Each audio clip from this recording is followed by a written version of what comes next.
देखें, ये नया वन पेज, जिस तरह पहले पिछली हुकूमत में भी हम सुनते थे कि वन पेज है और सब कोई मिल के चल रहे हैं और कुछ चीज़ें ऐसी हैं जिस पे कतन कोई कॉम्प्रोमाइज़ नहीं होगा।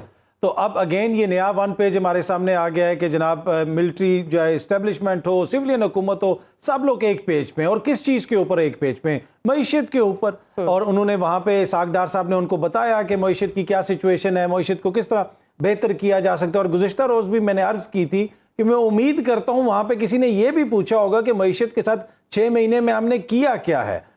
अगर उसको देखेंगे तो शायद कुछ चीज़ों को बेहतर करने में आसानी हो। लेकिन इसमें कोई शक नहीं है कि चाहे पाकिस्तान का दिफा हो या पाकिस्तान का मईशत हो, ये इंटरलिंक हैं। जब तक मईशत दुरुस्त नहीं होगी, आपका दिफा भी जो है वो भी कमज़ोर पड़ सकता है। तो काफ़ी हालात जिसे आप कह सकते हैं जहाँ तक मईशत कंसर्न है काफ़ी संगीन है। लेकिन लेट्स होप की जो क़यादत है, चाहे वो मिलिट्री क़यादत हो या सिविलियन क़यादत हो, वो जो भी फैसला करेंगे उससे पाकिस्तान के लिए और पाकिस्तान की मईशत के लिए बेहतरी होगी। आपने कल प्रेडिक्ट किया कि इस साल कोई आसानियां नहीं लाएगा खान साहब के लिए, इंडिकेटर के तौर पे इसे आप कैसे देखते हैं? देखें, जहाँ तक ये ताल्लुक है कि अफगानिस्तान की जो पॉलिसी है, और अब नेशनल सिक्योरिटी कमेटी का इजलास हुआ और उसमें ये सब कुछ डिस्कस हुआ, लेकिन इस पॉलिसी के अंदर एक मेजर हिस्सा जो है वो हमेशा से इस्टेब्लिशमेंट का रहा है। अगर आप माजी में भी देख लें तो इस्टेब्लिशमेंट का उसमें किरदार होता था। खान साहब के दौर में जो लोग यहाँ पे आए, आज बिलावल साहब कह रहे हैं कि खान साहब की अपीजमेंट की पॉलिसी थी। बिलावल साहब बताएं, क्या खान साहब ने टाइगर फोर्स लगाई हुई थी बॉर्डर के ऊपर जो लोगों को आने दे रही थी? किसकी मर्जी से लोग आ रहे थे स्वात में? तो खुल के बताएं ना बिलावल साहब। कभी खड़े होके कह देते हैं अली वजीर के ऊपर एहतजाज करना है तो उधर जाके एहतजाज करो, बाद में कह देते नहीं जी नामुनासिब बात थी, बाद में उन्होंने कहा कहते नामुनासिब बात है। दूसरी बात यह है कि ये जो इस वक्त मोजिज़ शख्सियात जो इस हुकूमती इत्तेहाद के अंदर बैठी हुई हैं, आयशा, अल मारूफ डॉन लीक्स वाले तारिक फातमी साहब, वो डॉन लीक्स क्या था? वो किसके खिलाफ चार्जशीट थी? वो अभी इस हुकूमत में। उसके अलावा मोहसिन दाविड साहब ने 14 अगस्त को हमारे इदारों के खिलाफ ट्वीट की और कहा कि खुदा ना खास्ता जो हमारे इदारे हैं वो अपनी आवाम को मारते हैं और खुदा ना खास्ता इस किस्म की हरकत में मुलविस। और जो नारे यहाँ पे लगाते थे वो सारे लोग तो हुकूमत में बैठ गए। अब वो हमें मिल के बैठ के बता रहे हैं कि पाकिस्तान के मुफाद में क्या है और क्या पॉलिसी बननी चाहिए। जी, मुझे पूरा यकीन है कि वो पाकिस्तान के मुफाद में कर रहे होंगे, लेकिन हमारी मेमोरी इतनी छोटी नहीं है, लोगों को याद है कि क्या कुछ होता रहा। बाकी बात मैंने कल भी कही थी आशा कि जो पाकिस्तान है वो सिर्फ कोई खान साहब का या नून लीग का या किसी और मोजिज़ शख्सियत का नहीं है, वो हम सब का पाकिस्तान है। और फैसले वही होने चाहिए जो पाकिस्तान के हक में बेहतर हों। जहाँ तक आपने जिक्र किया खान साहब का, मैंने आपसे कल भी अर्ज़ की थी कि रवां बरस भी खान साहब को रिलीफ नहीं मिलेगा किसी भी सिस्टम से। खान साहब को रिलीफ उसी सूरत में मिलेगा जब आप आवाम की तरफ जाएंगे। और यही वजह है कि मौजूदा जो इत्तेहाद है वो सब कुछ करने के लिए तैयार है। वो कहता है जमहूरियत पे लेक्चर भी देंगे, सब बातें करेंगे, लेकिन जमहूर के पास नहीं जाएंगे और इलेक्शंस नहीं करवाएंगे। और आपने देखा कि इस्लामाबाद में भी उन्होंने नहीं करवाया। तो खान साहब के लिए मुझे कोई आसानियां तो नज़र नहीं आ रही हैं, लेकिन अगर पाकिस्तान में जमहूरियत है तो कभी ना कभी तो आपको जाना पड़ेगा ना जमहूर के पास, कभी ना कभी तो इलेक्शन करवाने पड़ेंगे, कभी ना कभी तो लंदन से वापस आना पड़ेगा और इलेक्शन होंगे।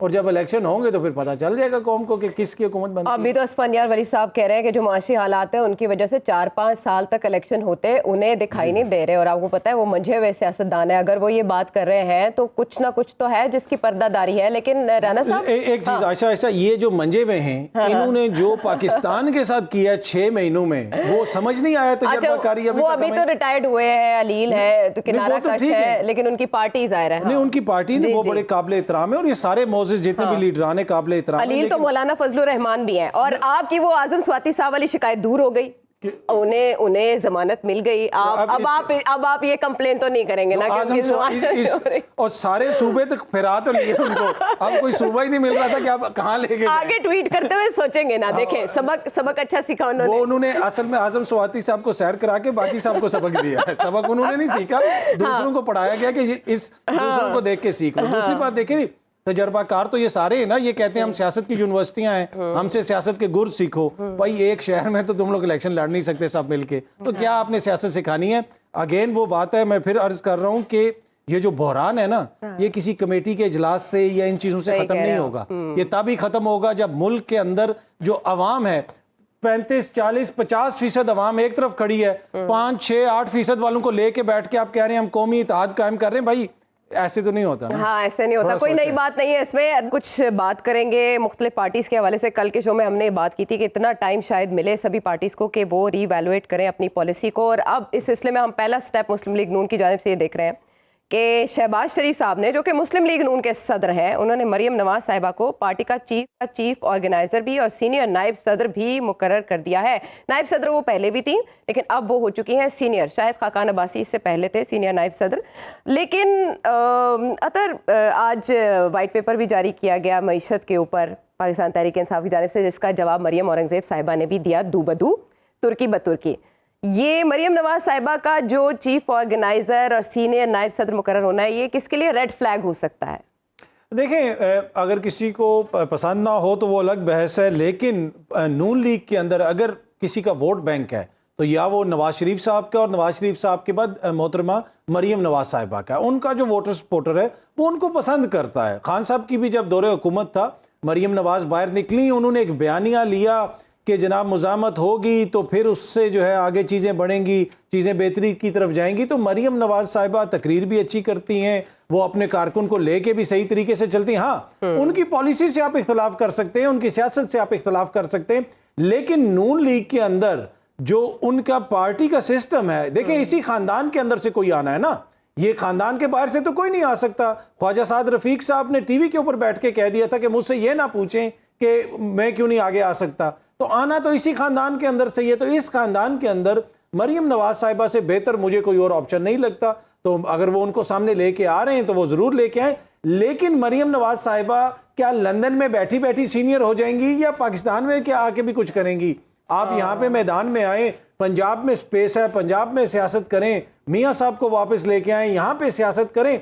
देखें किसी को पसंद हो या ना हो, ये तो बिल्कुल वाज़ेह है कि ये सब लोग ही सियासत करेंगे पाकिस्तान के अंदर, और पाकिस्तान की अवाम फैसला करेगी कि उन्होंने किसको वोट देना है। तो मुझे तो इस फैसले में कोई ऐसी, जहाँ तक नून लीग का ताल्लुक है, मुझे इसमें कोई ऐसी कबात नज़र नहीं आती।